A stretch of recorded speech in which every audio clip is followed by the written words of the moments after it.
សម្ដេចតេជោហ៊ុនសែនចាត់ទុកទង្វើដុតទំនិញថៃចររបស់ K01 ជាអំពើហួសពីស្នេហាជាតិនិងជារបៀបក្រុមនិយមជ្រុលហួសហេតុ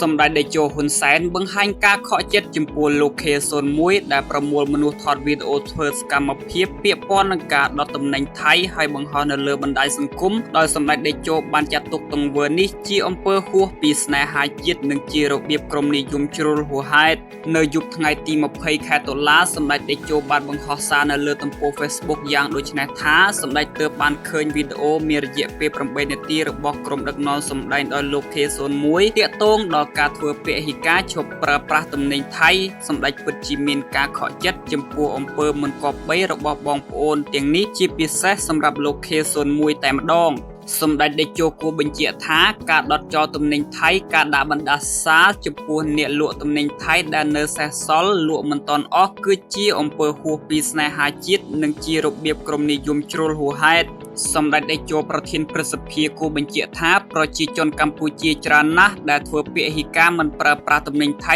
មានស្ទើរតែ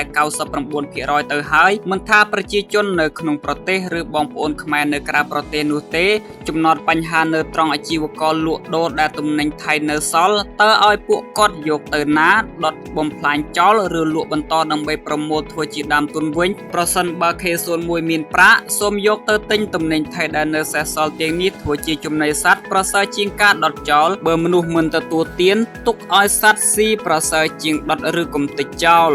សម្ដេចតេជោបានសង្កត់ធ្ងន់បែបនេះខ្ញុំសូមឲ្យ K01 បញ្ឈប់សកម្មភាពបែបឈួតនេះជាបន្តនិងចូលរួមពង្រឹងតម្លៃសីលធម៌សុជីវធម៌គុណធម៌និងភាពថ្លៃថ្នូររបស់ជាតិ